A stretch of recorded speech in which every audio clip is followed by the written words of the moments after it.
حي على الفلاح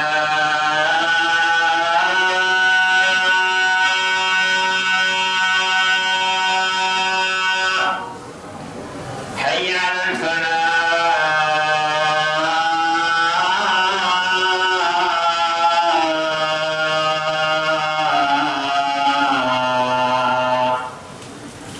الله أكبر الله أكبر لا إله إلا الله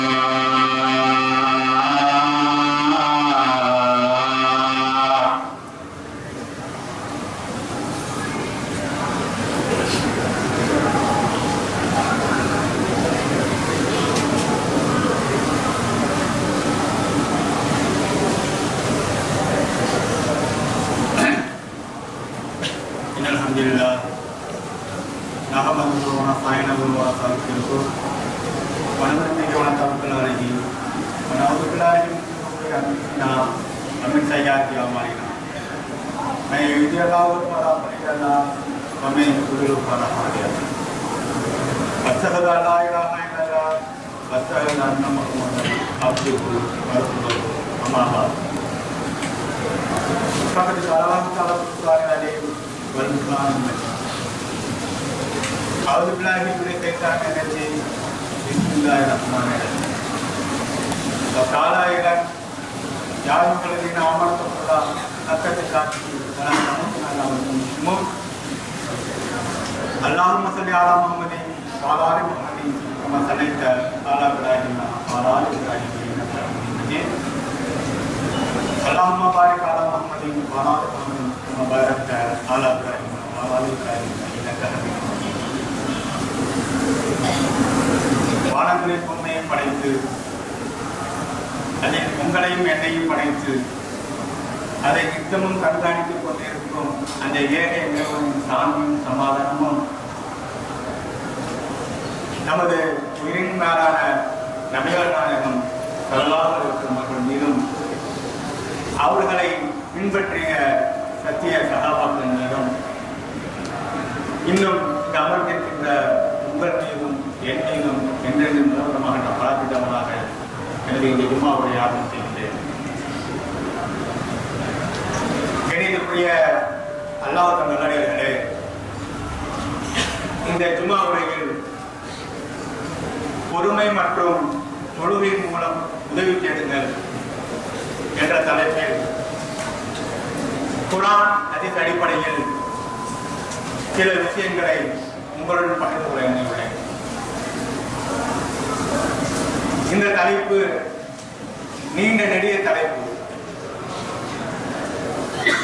எப்பொழுதும் ஒரு தலைப்பு எடுத்துக்கொண்டு அதற்குள் உட்பட்டுதான் பேச முடியும். இந்த தலைப்பு முக்கியத்துவம் வாய்ந்தது. சிந்திக்கக்கூடிய மனிதனுக்கு இந்த ஓர் வரியில் பல்வேறு விஷயங்களை உட்படுத்தப்பட்ட விஷயங்களாக இது இருக்கின்றது. எப்படி இன்னைக்கு உலகத்துல வலது கண்ணு முக்கியமா இடது கண்ணு முக்கியமானாக்கா ரெண்டு கண்ணு தான் முக்கியம். இதை பிரிச்சதை பார்க்க முடியாது.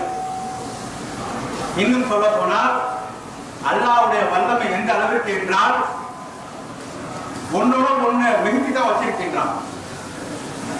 வலது கண்ணு போச்சுனாக்கா இடது கண்ணுக்கு பார்க்க முடியுமா? இல்ல ஒற்றை கண்ணால போக முடியுமா? அப்ப மனிதனோட படைப்பை கேள்விக்குறியாயிடும். குருடம் போறவங்க இருப்பான்.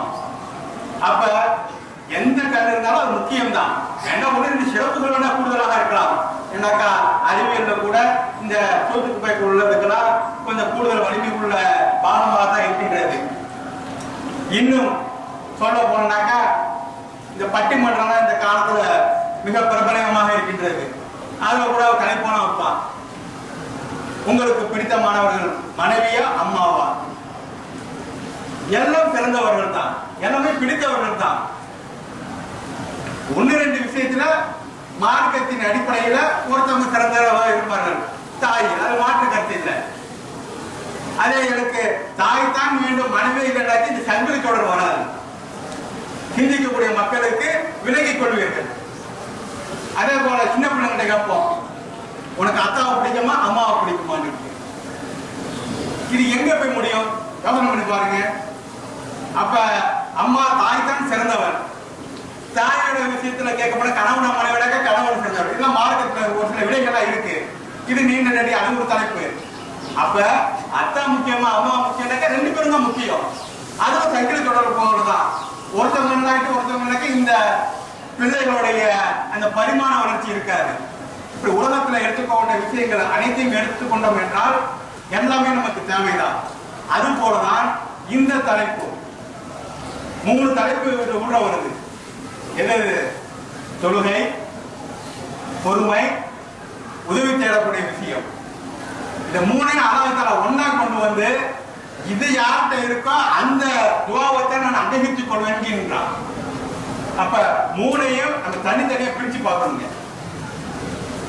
அல்லாஹ் தஆலா எந்த ஒரு விஷயத்தை சொன்னாலும் அது விடை இருக்கும், தெளிவு இருக்கும். மற்ற சமுதாய மக்களுடைய வேதங்களை போல் சிக்கலும் கோணல்களும் இருக்காது, தெளிவாகத்தான் இருக்கும். அதைத்தான் அல்லாஹ் தஆலா தன் திருமறையில் கூறுகின்றான், சிந்திக்கக்கூடிய மக்களுக்கு தான் இது பயனளிக்கும். அதனாலதான் முதல்ல இந்த தொழுகை இதை பார்த்துட்டாக்கா ஒரு சில விடைகள் நமக்கு தெரியும். அடுத்தது பொறுமைக்கு போகும். தொழுகை அல்லாஹ் தஆலா தன் திருமறையில் கூறுகின்றான், நம்பிக்கை கொண்டோரே பொறுமை மற்றும் தொழுகையின் மூலம் உதவி தேடுங்கள், அல்லாஹ் பொறுமையாளர்களுடன் இருக்கின்றான். 2வது அத்தியாயம் 153வது வசனம்ங்க. அப்ப நம்பிக்கை கொண்டவர்களுக்கு உண்டான அறிவுரை என்ன? பொறுமை மற்றும் தொழுகையின் மூலமாக உதவி தேடுங்கள். அப்ப ஃபர்ஸ்ட் டாபிக் தொழுகைக்கு முன்னாடி எது வருது? பொறுமை தான் வருது.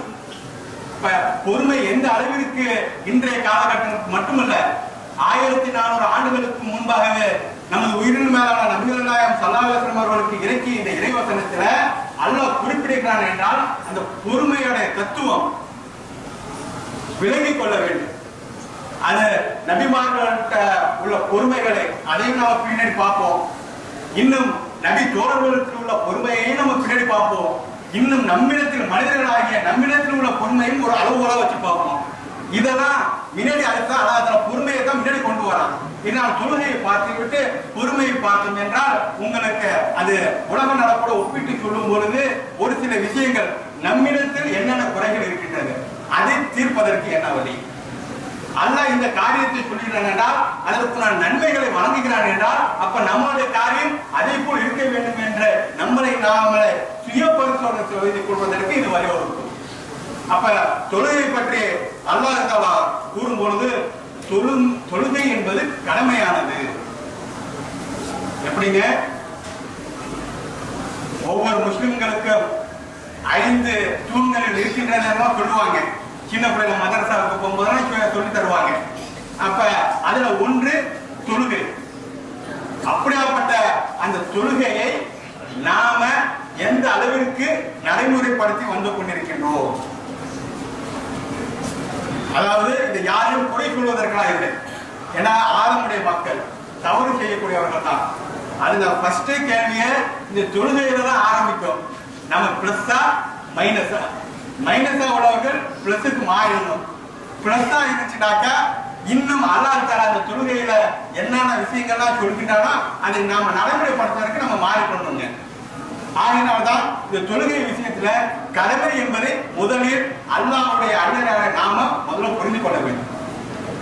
இதுல எந்த அளவிற்கு மாற்று கருத்தை இல்லை. இன்னும் நபிகள் நாயகம் ஸல்லல்லாஹு அலைஹி வஸல்லம் அவர்கள் கூறுகிறார்கள், ஒரு முஸ்லிமுக்கும் காஃபிருக்கும் உள்ள வேறுபாடே தொழுகை.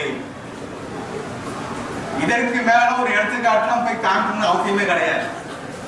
தொழுகையை பத்தி பெரிய பெரிய ஆய்வுகள் எல்லாம் சொல்லி காமிச்சு எடுத்துக்காட்டுலாம் சொல்லி எல்லாம் விளக்கணும்னு அவசியமே இல்லை. நபிகள் நாயகம் ஸல்லல்லாஹு அலைஹி வஸல்லம் அவர்கள் ரத்தின சுருக்கமாக டிஃபரண்ட் காமிச்சு கொடுத்துட்டு போயிட்டாங்க.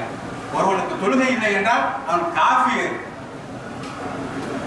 இப்ப இந்த அளவிற்கு ஒரு ஸ்டேட்டஸ் கொடுத்துட்டாங்கனாக்கா அப்ப அடுத்த கேள்வி நீங்க கேட்டு பாருங்க, காஃபிர் என்றால் யார்? இப்ப காஃபிருக்கு உண்டான தண்டனை என்ன? கடைசியில் இப்படியே கேள்வி கேட்டு போனாக்கா அது எங்க போய் முடியும்? நரகத்தில் போய் உள்ளவன் தான் காஃபிர். அப்ப நம்மளுடைய வாழ்க்கை அல்லாஹ் தஆலா எத்தனை ஆண்டுகள் நமக்கு தெரியாது. அப்ப இத்தனை ஆண்டுகள் நம்ம வளர்ந்து படித்து கல்வி கற்று சிந்திக்கக்கூடிய மனிதனாக மாறி அனைத்து விஷயங்களும் கற்றறிந்த மனிதனாக மாறிய பிறகு நம்ம வாழ்க்கை சொர்க்கத்தின் பக்கம் செல்ல வேண்டுமா அல்லது நரகத்தின் பக்கம் செல்ல வேண்டுமா? சிந்தித்து பார்க்க. இவ்வளவு பெரிய ஒரு வாழ்க்கை, இவ்வளவு பெரிய ஒரு போராட்டம், அனைத்தும் எதற்காக? இங்க வேலைக்கு இந்த பணத்துக்காக வேண்டாம் இருக்கலாம். இந்த பணத்தை பற்றி கூட கூறும் பொழுது நபிகள் நாயகம் ஸல்லல்லாஹு அலைஹி வஸல்லம் கூறினார்கள், ஒரு செத்த ஆடு கிடக்குது, அது காது அறுக்கப்பட்டிருக்கின்றது. நபி தோழர்களை பார்த்து கேட்கின்றார்கள், இதை யார் விரும்புவார்கள்? அப்ப நபி தோழர்கள் கூறுகிறார்கள், செத்த ஆட்டையே விரும்ப மாட்டாங்க, அதுவும் காது அறுக்கப்பட்ட பிராணியை யார் இதை விரும்புவார்கள்? ஒரு திர்கம் கூட கொடுத்து வாங்க மாட்டார்கள். அப்ப நபிகள் நாயகம் ஸல்லல்லாஹு அலைஹி வஸல்லம் அவர்கள் கூறுகிறார்கள், அது போலதான் இவ்வுலக வாழ்க்கை. இவ்வுலக வாழ்க்கைக்கு உதாரணத்தை எப்படி தெளிவுபடுத்தி கொடுத்து போயிருக்கிறார்கள். அப்ப மறுமை வாழ்க்கையே நமக்கு முக்கியம் என்றால், அந்த சொர்க்கம் என்கின்ற வாழ்க்கை தான் நமக்கு முக்கியம் என்றால் தொழுகை. இந்த தொழுகையை நாம கடைபிடிக்க வேண்டும்.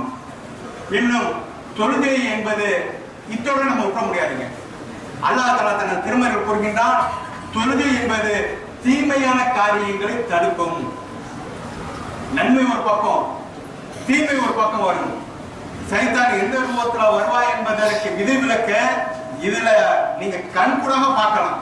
சைத்தான் இருக்கிறான் என்பதற்கு மிகப்பெரிய ஆய்வுகள்லாம் தேவையில்லை. தொழுகையில வந்து ஒளி செஞ்சுட்டு வந்து உட்கார்ந்து சரி இமாம் இக்காமத்து கொடுத்து தொழுகையில தக்பீர் சொல்லிட்டாருனாக்கா எங்கிருந்து தான் அவ்வளவு சூப்பர் ஃபாஸ்டா அதுக்கு மேல என்னென்ன ஃபாஸ்டா தெரியல. அந்த அளவுக்கு கண்களுக்கு நேரத்துல அல்ஹம்துலில்லாஹி ரப்பில் ஆலமீன் முடிஞ்சு போச்சு நம்மளுடைய எண்ணங்கள்.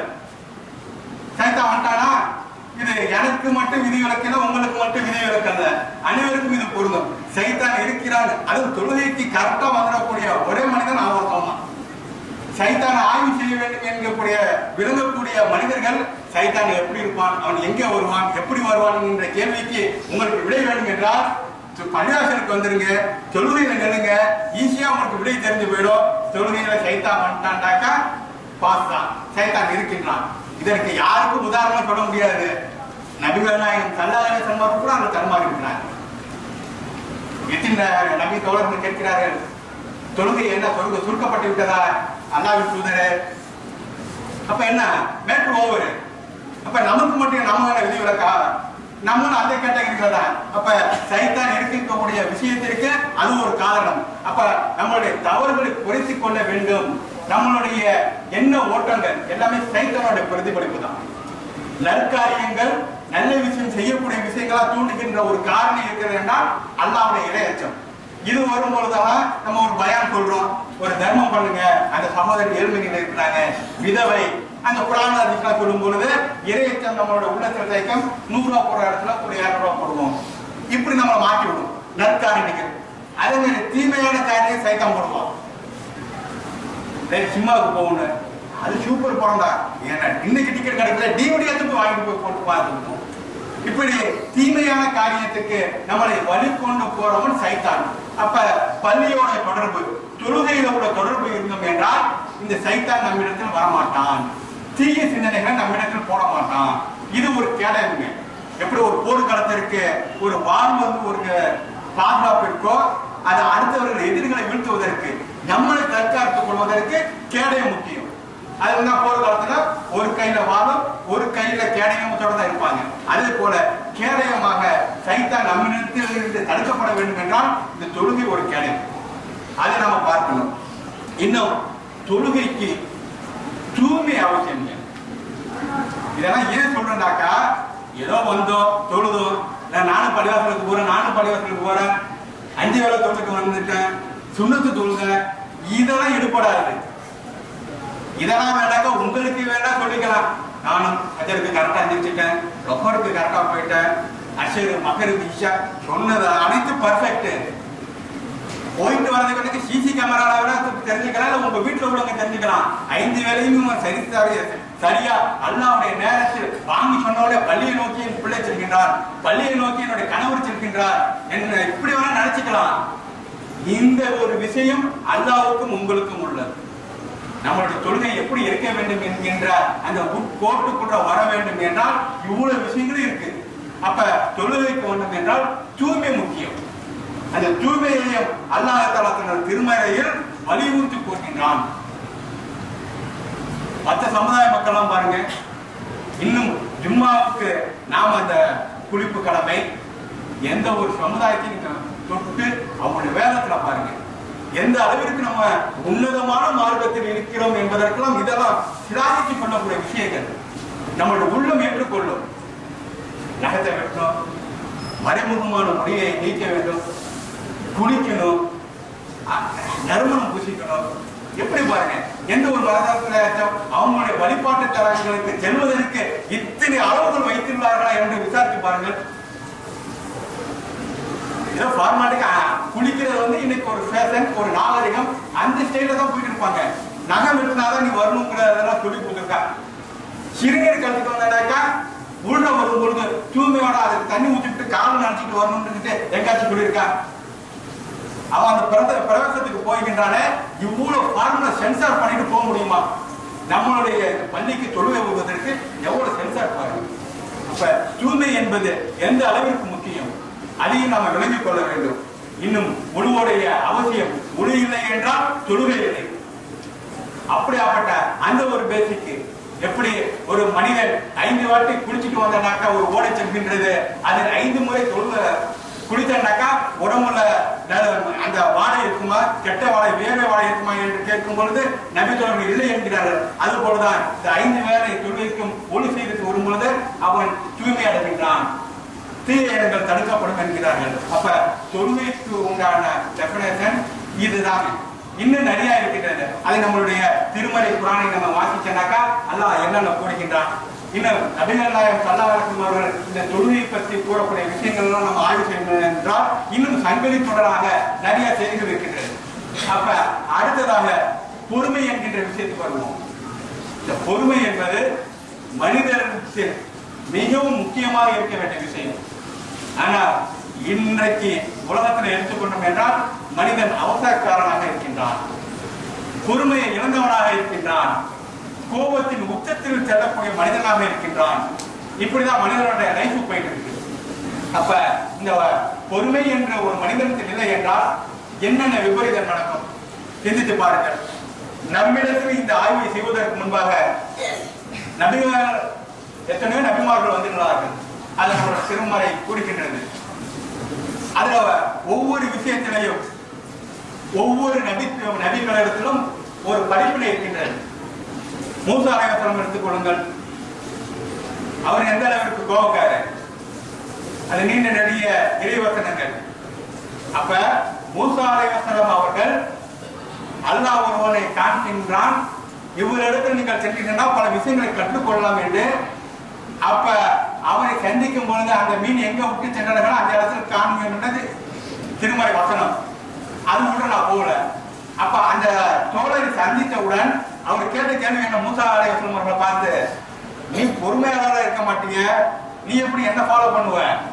இல்ல நான் பொறுமையாளராக இருப்பேன், அது நீங்க பார்ப்பீங்க. அது நிறைய சம்பவங்கள் வந்துகிட்டே இருக்கும். அவர் பொறுமையை பேண மாட்டாரு. அப்ப அல்லாஹ்வுடைய தூதருக்கு மூசா அலைஹிஸ்ஸலாம் அவர்களே பொறுமையை ஃபாலோ பண்ணல. பொறுமைக்கு உண்டான இலக்கணம் அந்த அவர் கோபக்காரர் என்பதற்கு திருமறை வசனத்தை நம்ம பல இடங்கள் நம்ம பார்க்கலாம். இன்னும் பொறுமை எந்த அளவிற்கு முக்கியம், தியாகத்துக்கு எந்த அளவிற்கு ஒரு ஊன்றுகோல் என்றால், ஃபிரௌனை எதிர்த்து அந்த மந்திரவாதிகள் அழைப்பு கொடுத்து மூசா அலைஹிஸ்ஸலாம் அவர்களுக்கு எதிராக நீங்கள் சிறந்தவர்களா ஆகினார்கள் என்றால் நீங்கள் கேட்பதெல்லாம் கொடுப்பேன், அதான் அக்ரிமெண்ட். மூசாவுடைய அத்தாட்சிகள், அல்லாஹ்வுடைய அத்தாட்சிகளை அவர் வெளிப்படுத்துவார். நீங்க மந்திரவாதிகளாக நீங்கள் அவரை தோற்கடிக்க வேண்டும். தோற்கடித்தாக்க என்ன, நீ கேட்கிறவங்க கொடுப்பாங்க, அக்ரிமெண்ட். ஆனா மூசா அலைஹிஸ்ஸலாம் அவர்களுடைய வெற்றி அடைகிறார்கள், மந்திரவாதிகள் தோல்வி அடைகிறார்கள். உடனே அவர்கள் மூசாவுடைய இறைவனை நாங்கள் ஏற்றுக்கொண்டோம் என்று அந்த மந்திரவாதிகள் சொன்ன உடனே ஃபிரௌன் என்ன பண்ணான், நான் உங்களுக்கு உத்தரவு வழங்குவதற்கு முன்பாகவே நீங்கள் மூசாவுடைய இறைவனை ஏற்றுக்கொண்டீர்கள் அல்லவா, அதற்காக உங்களை மாறுக்கை எடுப்பேன். ஒரு தண்டனை பாருங்க. மாறுகை எடுப்பேன் என்று சொன்ன உடனே அவங்க என்ன அஞ்சினார்களா? உடனே பதில் என்ன சொல்றாங்க? நீங்கள் என்னை பொறுமையாளர்கள் நீங்கள் பார்ப்பீர்கள். நீ என்ன தண்டனை கொடுத்துட்டு போ, நாங்க மாற மாட்டோம். ஒரு பொறுமை தான். நீ எந்த முடிவு வேணாலும் எடுத்துக்க, எந்த தண்டனை வேணாலும் எடுத்துக்க, நாங்க பொறுமையாளர்கள் இருப்போம் என்றார்கள். அப்படியாப்பட்ட பொறுமை நம்மிடத்தில் உள்ளதா? சிந்திக்க வேண்டும் சகோதரர்களே. இன்னும் மரியம் அலைஹிஸ்ஸலாம் அவர்களுடைய வரலாறு எடுத்துக் கொள்ளுங்கள். அவர்களுக்கு எப்படியாப்பட்ட ஒரு பொறுமை, எந்த அளவிற்கு என்றால், ஒரு கன்னி பெண்ணை கருப்பு கட்சி அல்ல என்று ஒரு பெண்மணியை சொல்ல வேண்டும் என்றால் எந்த அளவிற்கு ஒரு உலக நடப்பிலே பாருங்க. மரியம் அலைஹிஸ்ஸலாம் வரலாறு அடுத்ததை பார்ப்போம். உலகத்துல ஒரு பெண்மணியை இவர் நடத்த கட்டவில்லை என்று கூறணும் என்றால் அது தூய்மையானவரை, அதாவது இருந்தா கூட அவனுக்கு அவ்வளவு கோபம் வரும். நீ பாத்தியா, நீ எங்க பார்த்த, எங்க எது செஞ்ச, யார் கூட நீ பார்த்த, நீ இவ்வளவு கேள்வி கேட்பா. ஆனா அந்த தவறே செய்யாத ஒரு பெண்மணி எடுத்து நீ நடத்த கட்டவில்லை என்று சொன்னாக்கா அவன் எந்த அளவிற்கு கோபப்படுவான். ஆனா மரியம் அலைஹிஸ்ஸலாம் அவர்கள் பொறுமையை கடைபிடித்தார்கள். அல்லாஹ்வுடைய உத்தரவு என்று ஏற்றுக்கொண்டு பொறுமையை கடைபிடித்தார்கள். அதே போல அவருடைய மகனார் ஈசா அலைஹிஸ்ஸலாம் அவர்களும் எந்த அளவிற்கு பொறுமையை கடைபிடித்தார்கள் என்பதெல்லாம் நாம் விளங்கிக் கொள்ள வேண்டும். திருமலையில அது நீண்ட நெடிய வரலாறு. இதிலும் ஒரு படிப்பனை இருக்கின்றது. இன்னைக்கு வரையும் ஈசா அலைஹிஸ்ஸலாம் அவர்கள் வருவார்கள் என்று நம்முடைய கொள்கை. அதே கொள்கையை இன்னைக்கு அவனும் சொல்ல ஆரம்பிச்சிட்டான். இயேசு வருகிறார், இயேசு வருவார்னு. அப்ப இயேசு வருவார்கள்னா எப்போது வருவார்? அழைப்பு பணி செய்வதற்கு இது ஒரு ஊன்று கொடுங்க.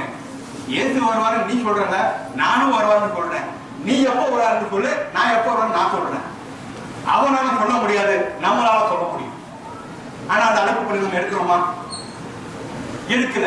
எடுத்தா மற்ற சமுதாய மக்களும் அந்த கொள்கையை விலகிப்பு வைத்துள்ள மக்களும் இஸ்லாம் தான் சிறந்த மார்க்கம் என்று வரக்கூடிய ஒரு வாய்ப்பும் நமக்கு கிடைக்கும். இன்னும் பொறுமையை பற்றி இன்னும் சில விஷயங்கள் இருக்கின்றன. சில இரண்டாவது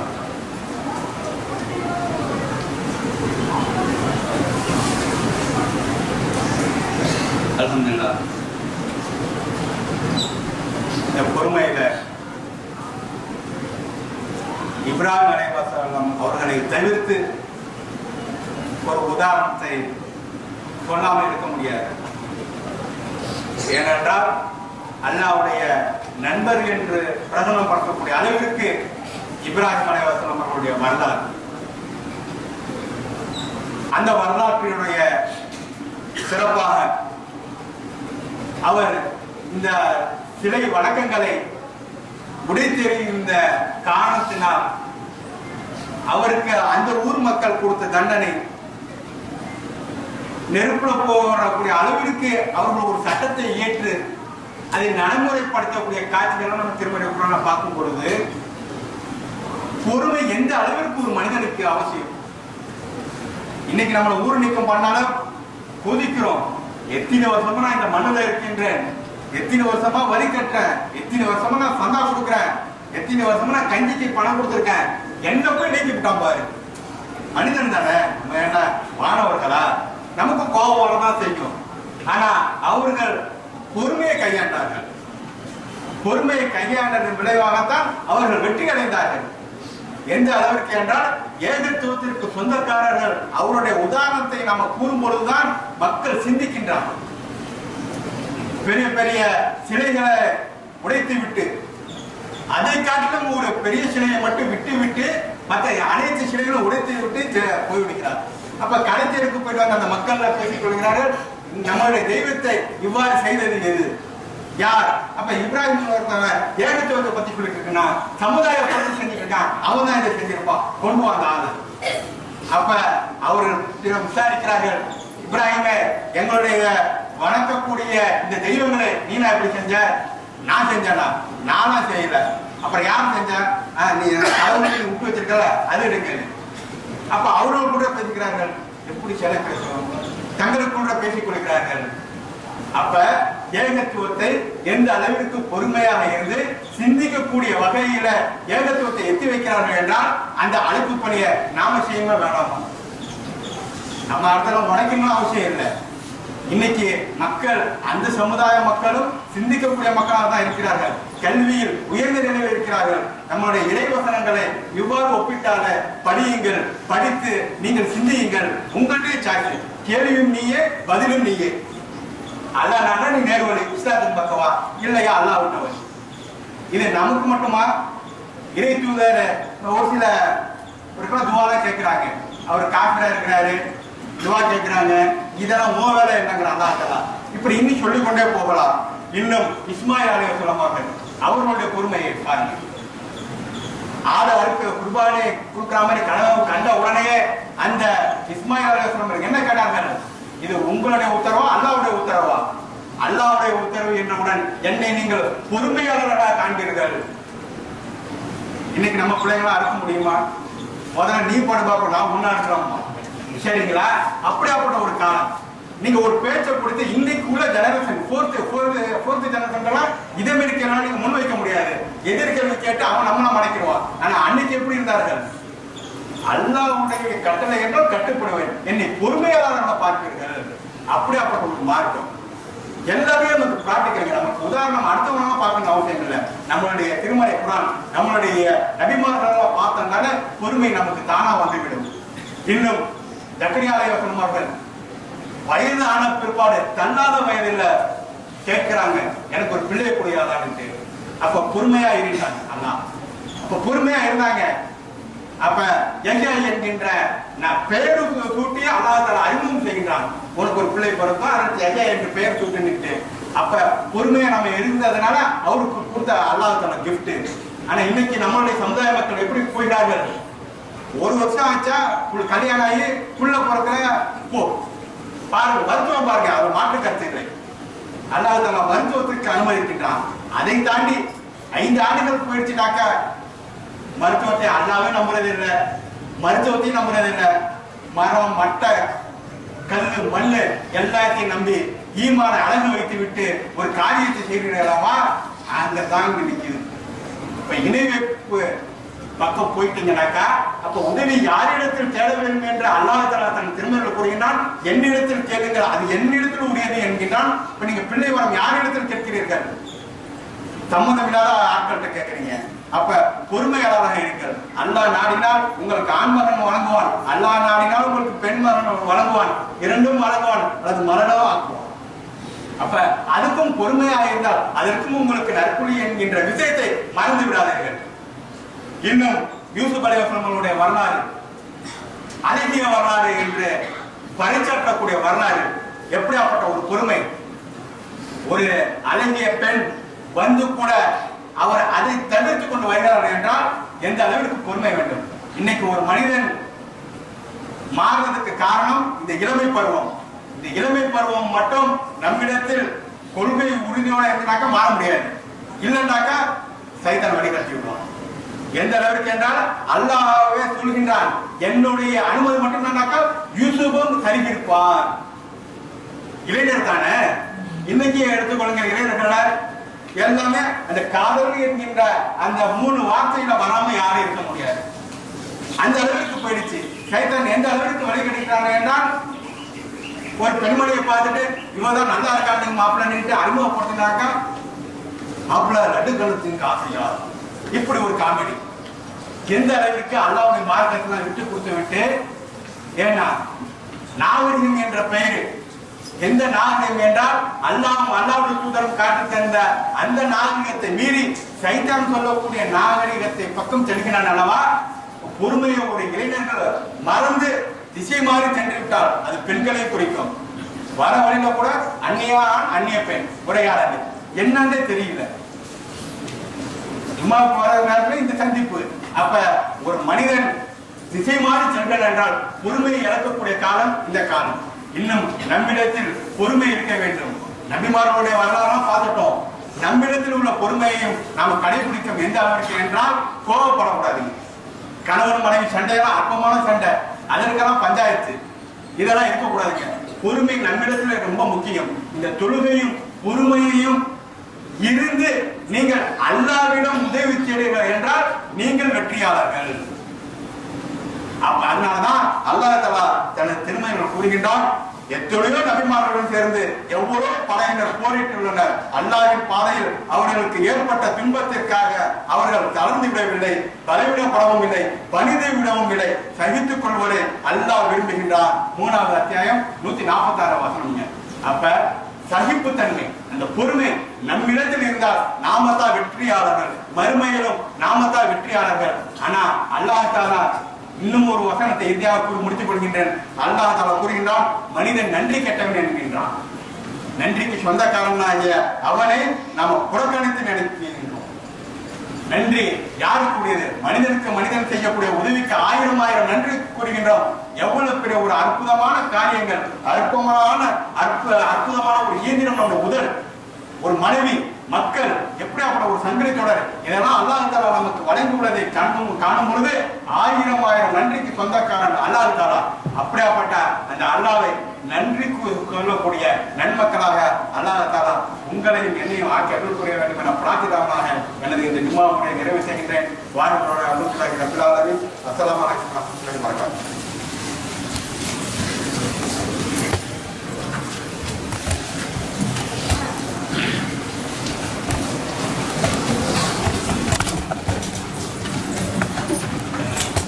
الله أكبر الله أكبر أشهد أن لا إله إلا الله وأشهد أن محمدا رسول الله حي على الصلاة حي على الفلاح قام الصلاة قام الصلاة الله أكبر لا إله إلا الله. வரிசைகளை நாம் நெருக்கமாக மாற்றிக் கொள்ளுங்கள். தொழிலாளர்களை பார்த்த வரிசைகளை சரி செய்து கொள்ளுங்கள்.